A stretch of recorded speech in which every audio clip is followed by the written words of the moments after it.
Okay, today Bible meditation is First Peter chapter 1.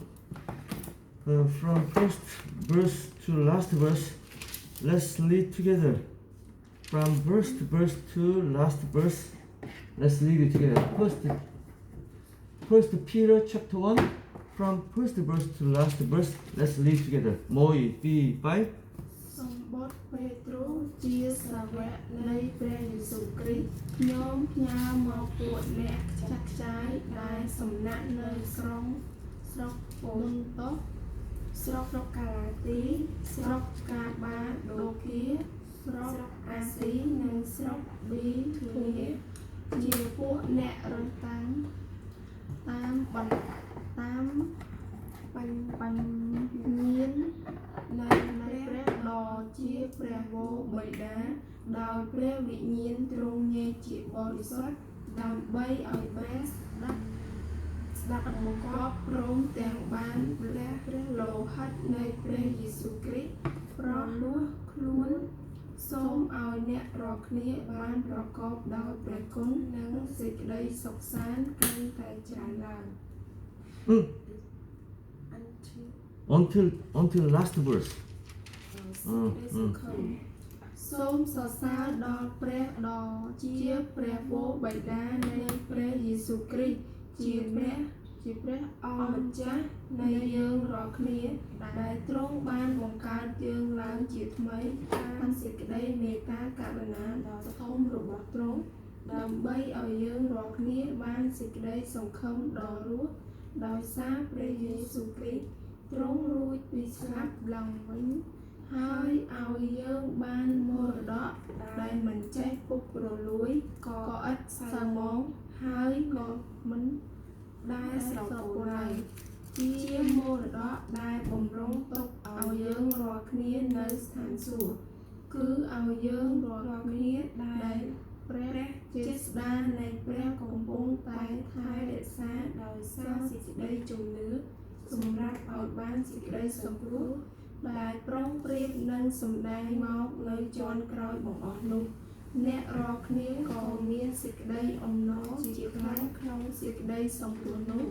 ទោះបើសពថ្ងៃនេះត្រូវរងទុក្ខព្រោះជាយូរបន្តិចដោយកើតមានសេចក្តីល្បងផ្សេងក៏ដោយ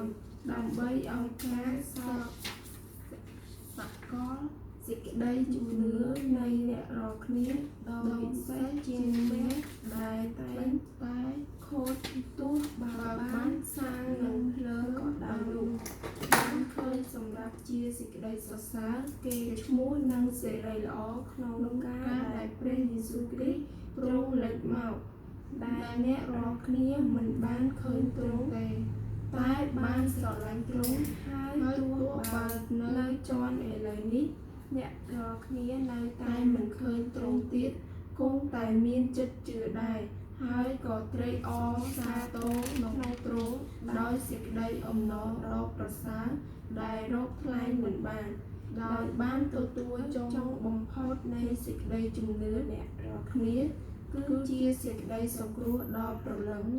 ឯពួកហោរាជាអ្នកបានពីព្រះគុណដែលផ្ដល់មកអ្នករាល់គ្នា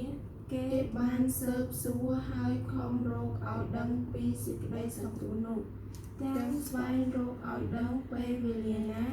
ឬគ្រាណាដែលព្រះវិញ្ញាណនៃព្រះគ្រីស្ទដ៏សន្ធិដ្ឋក្នុងគេទ្រង់ចង្អុលបង្ហាញក្នុងការដែលទ្រង់ធ្វើបន្តជាមុនអំពីព្រះគ្រីស្ទត្រូវរងទុក្ខលំបាកហើយពីសេរីល្អទាំងប៉ុន្មានដែលត្រូវមកតាមក្រោយតែទ្រង់បានសម្ដែងឲ្យគេដឹងថាសេចក្តីទាំងនោះមិនមែនសម្រាប់គេទេគឺសម្រាប់យើងរាល់គ្នាវិញគឺជាសេចក្តីទាំងប៉ុន្មានដែលឥឡូវនេះពួកអ្នកផ្សាយដំណឹងល្អបានប្រាប់មកអ្នករាល់គ្នាដោយព្រះវិញ្ញាណបរិសុទ្ធដែលទ្រង់បានចាត់ពីឋានសួគ៌មកហើយពួកទេវតាក៏ចូលចិត្តចង់ពិនិត្យមើលសេចក្តីទាំងនោះដែរការទូនមានឲ្យមានជីវិតដ៏វិសុទ្ធដូច្នេះចូលក្រវ៉ាត់គំនិតអ្នករាល់គ្នាឲ្យមានមន់ចោះ ទាំងដឹងខ្លួនហើយឲ្យមានសេចក្តីសង្ឃឹមគ្រប់ចំពោះដោយព្រះគុណដែលត្រូវដល់មកដល់អ្នករាល់គ្នាក្នុងការដែលព្រះយេស៊ូវគ្រីស្ទទ្រង់លេចមកផងឲ្យដូចជាពួកកូនដែលស្ដាប់បានគាត់ដែលព្រះយេស៊ូវគ្រីស្ទបង្កប់ឥឡូវបណ្ដោយតាមសេចក្តីពងប្រាថ្នាដែលអ្នករាល់គ្នាមានពីកាលនៅល្វងពីដើមនោះហើយតែចូលឲ្យអ្នករាល់គ្នាបានបរិសុទ្ធក្នុងគ្រប់កិរិយាទាំងអស់ដូចជាព្រះដែលហៅអ្នករាល់គ្នាទ្រង់បរិសុទ្ធដែរបិទមានសេចក្តីចែងទុកថាចូលឲ្យអ្នករាល់គ្នាបានបរិសុទ្ធបិទអញជាបរិសុទ្ធហើយបើសិនជាអ្នករាល់គ្នាអំពីវិនិច្ឆ័យដល់ទ្រង់ទុកដូចជាព្រះវរបិតាដែលទ្រង់ជំនុំជម្រះតាមការដែលគេប្រព្រឹត្តរៀងខ្លួនឥតរើសមុខអ្នកណានោះត្រូវតែប្រព្រឹត្តដោយកោតខ្លាចក្នុងការដែលនៅសំណាក់ក្នុងជីវិតនេះនៅឡើយចុះដោយដឹងថាទ្រង់បានលាស់អ្នករាល់គ្នាឲ្យរួចពីកិរិយាឥតប្រយោជន៍ដែលបានពីពួកកៅមកនោះមិនមែនដោយពួកពុករលួយដូចជាគាត់មានទេគឺបានលួចដោយសារព្រះលោហិតដ៏វិសេសរបស់ព្រះគ្រីស្ទវិញទុកដូចជាជានៃកូនជាអត់ចោះឥតស្នាមដែលបានស្គាល់តាំងពីកូនកើតមុនកំណើតប្រកៃមកតែទៅនឹងលេចវិញមកនៅជាន់ក្រោយបង្អស់នេះដើម្បីជាប្រយោជន៍ដល់អ្នករាល់គ្នាដែលដោយសារទ្រង់អ្នកនោះអ្នករាល់គ្នាក៏ជឿដល់ព្រះដែលប្រោសឲ្យទ្រង់មានប្រជាជនពីស្លាប់ឡើងវិញព្រមទាំងប្រទានឲ្យមានសេរីល្អដើម្បីឲ្យសេចក្តីជំនឿហើយនិងសេចក្តីសង្ឃឹមរបស់អ្នករាល់គ្នាបានជាប់នៅនឹងព្រះអ្នករាល់គ្នាបានជំនឿសម្អាតចិត្តដោយស្ដាប់តាមសេចក្តីពិតសម្រាប់ឲ្យបានសេចក្តីសម្រេចជាបងប្អូនឥតពុតមាយាដូច្នេះចូលស្រឡាញ់គ្នាទៅវិញទៅមកជាយ៉ាងខ្លាំងដោយចិត្តដ៏ស្អាតចុះត្បិតព្រះបានបង្កើតអ្នករាល់គ្នាជាថ្មីមិនមែនពីពូជដែលតែងតែពុករលួយនោះទេគឺពីពូជដែលមិនចេះពុករលួយវិញគឺជាព្រះបន្ទូលដ៏រស់ហើយនៅជាប់លាប់រស់គ្រប់ទាំងមនុស្សរៀបដូចជាស្មៅហើយសេរីល្អទាំងប៉ុន្មានរបស់មនុស្សក៏ដូចជាការស្មៅរីករាយធម្មជាតិស្មៅនោះតែងតែក្រៀមស្វិតហើយការក៏រុះរយទៅតែឯព្រះបន្ទូលនៃព្រះអង្គម្ចាស់នោះនៅជាប់អស់កលជានិច្ចវិញគឺជាព្រះបន្ទូលដែលបានផ្សាយមកអ្នករាល់គ្នាហើយ Okay, I'm now calling the brother Saban to interpret our Bible meditation today. So just wait.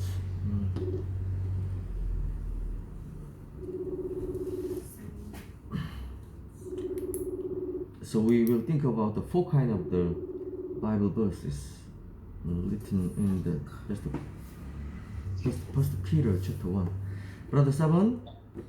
Hello, sir. Yeah. Are you okay today?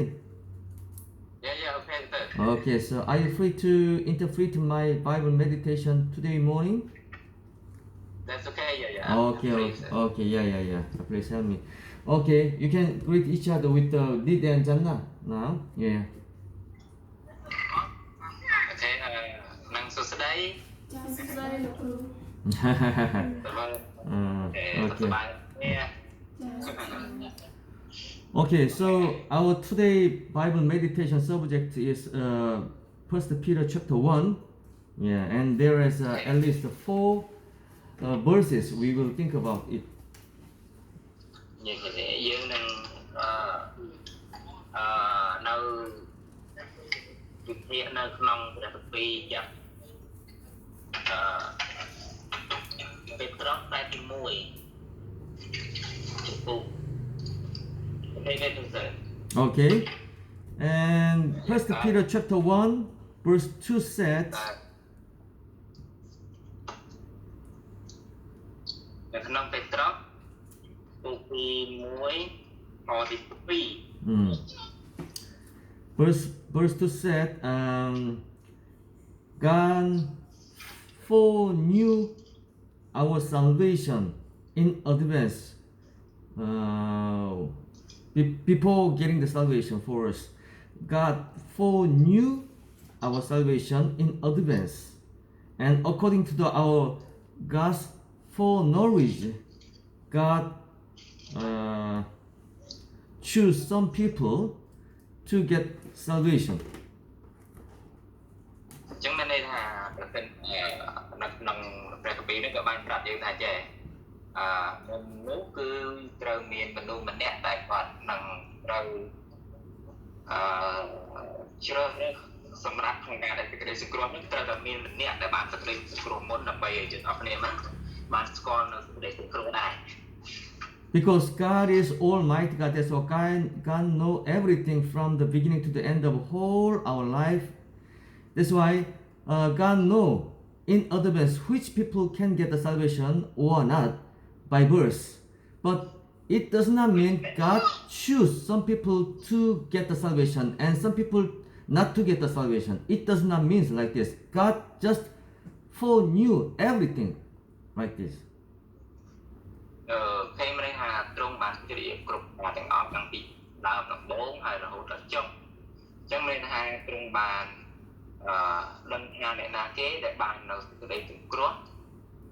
ដូចទ្រង់បានដឹងពិតគាត់ថាដូច្នេះហើយទ្រង់បានបញ្ជូនមនុស្សម្នាក់នោះហើយដែលនឹងចែកចាយព្រះបន្ទូលព្រះដើម្បីឲ្យយើងម្នាក់បាននឹងទទួលនៅសេចក្តីសង្គ្រោះដោយសារការបង្រៀនរបស់អ្នកនោះឯងបានយើងអត់គ្នាដឹងពីសេចក្តីសង្គ្រោះ Yole? Most of Korean pastors belong to Presbyterian Church denomination, and Presbyterian Church were founded by John Calvin, and John Calvin persists that all people are chosen by God by birth. Who will get the salvation? Who cannot get the salvation by God's will? But it's not the truth. It's a heresy. They were confused that God just foreknew their final destination. God didn't determine some people can go on heaven or some people cannot go on heaven. God never determined like this, but God only foreknow their final destination according to the God's power, God's knowledge, because God is Almighty God. Okay, គឺមានន័យថាជាពិសេសនោះនៅក្នុងប្រទេសកូរ៉េគ្រូបង្រៀនគេច្រើនដែលពួកគេបានជឿទៅលើក្រុមពេទ្យរៀនដែលបានបង្រៀនថាមនុស្សត្រូវតែមានការជ្រើសរើសទៅបានសង្គ្រោះហើយមិនបានជ្រើសរើសនឹងធ្លាក់ទៅឋាននរកប៉ុន្តែមិនដូចឆ្នាំទេគឺត្រង់ការទាំងអស់នោះគឺជាសេចក្តីមួយដែលខុសឆ្គងការដែលសង្គ្រោះគឺតាមរយៈការដែលឮព្រះបន្ទូលព្រះការផ្សាយនៅអបពីណាម្នាក់ហើយបានទទួលជឿក្នុងព្រះបានទទួលសេចក្តីព្រោះហើយម្យ៉ាងវិញគឺវាថាពួកគេហ្នឹងទ្រង់បានព្រៀបនៅគ្រប់រឿងរ៉ាវរបស់ពួកគេទាំងអស់ពីដំណើររបស់ពួកគេផ្ទាល់ហើយសេចក្តីបង្រៀនរបស់ពួកក្រុមពេទ្យរៀនគ្រូបង្រៀនគឺមានសេចក្តីខុសឆ្គងតែម្ដង So even though God foreknew some people got the salvation or not in advance, but even though some people will be thrown into the fire, it's not the God's will. Just God know in advance by the power. It's called omniscience. God know everything. ជាងមានន័យថាការដែលមនុស្សធ្លាក់ទៅក្នុងបឹងភ្លើងនោះគឺមិនមែនជាបំណងផាតីរបស់ព្រះនោះទេប៉ុន្តែមនុស្សនោះទេតែអ្នកដែលជ្រើសរើសផ្លូវដល់ខ្លួនឯងនោះគឺផ្លូវដែលធ្លាក់ទៅឋាននរកដែលជ្រើសរើសដែលមិនជឿទៅលើព្រះអង្គចាស់គ្រីស្ទហើយការធ្លាក់នោះគឺដោយការសម្រេចចិត្តរបស់អង្គនោះតតែម្ដងមិនមែនជាបំណងផាតីរបស់ព្រះនោះទេ Yole. So I know among some Presbyterian pastors there are some born again pastor, but most of their doctrine regarding the salvation is wrong, because their salvation is based on the pre-selection theory, predestination theory, come from the John Calvin. It's not right. ជាមានន័យថាភាគច្រើនដែលក្រុមប្រតិរៀននោះពួកជំនុំនោះគឺមានន័យថាការសេចក្តីបង្រៀនរបស់ពួកគេនោះគឺមានការខ្វះឆ្គងដោយសារតែការបង្រៀននោះគឺអ្នកដែលជ្រើសរើសបានទៅអនកូនសួរដែលមិនជ្រើសរើសគឺមិនបានទៅគឺយកទៅតាមការបង្រៀនលោក John Calvin ដែលពួកគេបានជឿទៅលើការបង្រៀនតែខ្វះឆ្គងនោះ Really? That's why we should distinguish which is wrong, which is right. We should follow right doctrine, right salvation. អូខេយើងគួរតែដឹងថាមួយណាដែលត្រូវមួយណាដែលខុសដូច្នេះយើងគួរតែយល់ឲ្យច្បាស់អំពីសេចក្តីបង្រៀនដ៏ត្រឹមត្រូវមកពីព្រះពី Okay, and the other verse, the verse, chapter 1, verse 7. នៅក្នុងកិច្ចក្រមខ្សែទី1ចំពោះខ1ហ្នឹងលើខ7ឃើញ Verse 7 said, we can be trained by God to purify our dirty heart, to throw away all our dirty heart, our simple nature. That's why we should pass through God's training to be a pure gold. ចឹងមិនថាយើងគួរតែត្រូវតែមានការវឹកវើមកតាមរយៈព្រះបន្ទូលព្រះដើម្បីឲ្យយើងទាំងអស់គ្នានឹងបានលះចោលនៃការអាក្រក់នៃការចិត្តដែលមិនល្អរបស់យើងហើយដើម្បីយើងទាំងអស់គ្នាបានមានចិត្តបរិសុទ្ធចិត្តដែលមកពីព្រះចិត្តដែលបរិសុទ្ធនៅចំពោះព្រះចឹងណា So as you knew, when we found the stone contained lots of the gold, but in that stone there are lots of the lots of the impurity. So that kind of impurity should be removed. At the time, you can use pure gold from the gold stone, like this. Even though we got the salvation in our heart, there is a wicked will, wicked habits, and wicked activity. That's why that kind of impurity should be removed to be a good Christian to live for the glory of God. That's why we should pass through doctrinal, such as God's training. ចឹងមានន័យថាបើសិនបើយើងទៅលេងទៅមើលមាសពេលខ្លះបើសិនបើយើងចង់បានមាសសុទ្ធណាយើងត្រូវចម្រាញ់វាចុះឡើងហើយត្រូវយកជាតិកំអែលចេញដើម្បីឲ្យយើងអស់គ្នាបានមាសសុទ្ធ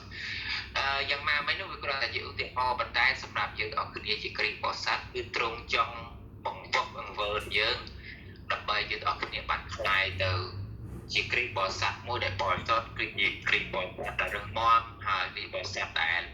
ពោរពេញដោយសេចក្តីជំនឿហើយគឺនោះហើយគឺយើងអស់គ្នាត្រូវឆ្លងកាត់នៃការរៀនព្រះហើយនឹងបង្វើជាប្រចាំក្នុងការដែលយើងអស់គ្នាបានខ្លាយជាគ្រីស្ទបរិស័ទដែលមានភាពរឹងមាំ Okay, Yole. So, what kind of impurity we have after getting the salvation? We have lots of the impurity like loving worldly culture, like listening the worldly music, worldly drama, and worldly entertainment, playing with the boyfriend and girlfriend in the cafe and in the restaurant, and the worldly adornments, like makeup, something like that. Yeah. It's kind of the worldly things. So we should, and including our arrogant mind. So we should try to throw away that kind of the impurity, but we cannot do by ourselves. That's why we should be trained by God's hardship, God's spiritual training. At that time, we can easily throw away that kind of things. So we should endure until that time, even though we are under affliction of from the God. ជាមិនន័យថាបន្ទាប់ពីដែលយើងអស់គ្នាបានទទួលសេចក្តីសង្គ្រោះហើយនោះតើអ្វីទៅគឺជាដែលធ្វើឲ្យយើងនឹងមិនបរិសុទ្ធមានភាពមិនបរិសុទ្ធនៅក្នុងគំនិតចិត្តរបស់យើងទីមួយនោះការចូលរួមសកម្មភាពលោកីឬស្ដាប់បទចម្រៀងលោកីលេងមានមិត្តភ័ក្តិមិត្តស្រីមិត្តប្រុសអីហ្នឹងគឺដែលជាមិនអ្នកដែលមិនជឿព្រះអង្គហើយអ្នកដែលចូលចិត្តដែលដើរលេងកំសាន្តផ្សេងការទាំងអស់នោះហើយដែលជាដែលធ្វើឲ្យយើងទាំងអស់គ្នាហ្នឹងมันមានភាពបរិសុទ្ធនៅចំពោះព្រះអង្គម្ចាស់គ្រីស្ទដែលសកម្មភាពទាំងអស់នោះហើយយ៉ាងវិញទៀតដើម្បីនឹងលះចោលការទាំងអស់នោះបានគឺយើងត្រូវតែមានការវឹកវើខាងអាពលិកញាណគឺតែរយៈការរៀនព្រះបន្ទូលព្រះនឹងហើយដែលជម្រះនៅភាពដែលមិនល្អបរិសុទ្ធក្នុងការកំណត់ល្អមិនល្អនៃសកម្មភាពលោកនៃចោលការពលិកព្រះគម្ពីរនោះឯង Sometimes we can pass through the darkness such as suffering from disease, suffering from poverty, suffering from the broken heart from between the church member and the social friend, and suffering from loneliness. All kind of things sometimes come from the God's training. That's why we should endure to throw away our wicked will, wicked habit, wicked activity, to be a pure gold, to live for the glory of God. ចឹងថាពេលខ្លះយើងមានភាពលំបាកដល់ការលះចោលការអ្វីទាំងអស់នោះប៉ុន្តែយើងគួរតែបដូរផ្ដាច់ដើម្បីនឹងការដែលលះចោលនៃការក្រក់ចេញពីគំនិតដែលមិនល្អរបស់យើងតាមរយៈការដែលយើងអស់គ្នាបានរៀនពីព្រះបន្ទូលព្រះនោះឯងដែលធ្វើឲ្យយើងអ្នកបានខ្លាយទៅជាអ្នកដែលបរិសុទ្ធចំពោះព្រះអង្គម្ចាស់គ្រីស្ទតាមរយៈការដែលរៀនប្រពីសម្រាប់ការដែលយើងអស់គ្នាត្រូវតែបដូរផ្ដាច់ការដែលធ្វើការទាំងនោះឲ្យយើងមានភាពបរិសុទ្ធចំពោះព្រះបន្ទូលព្រះ Amen. Okay, and the verse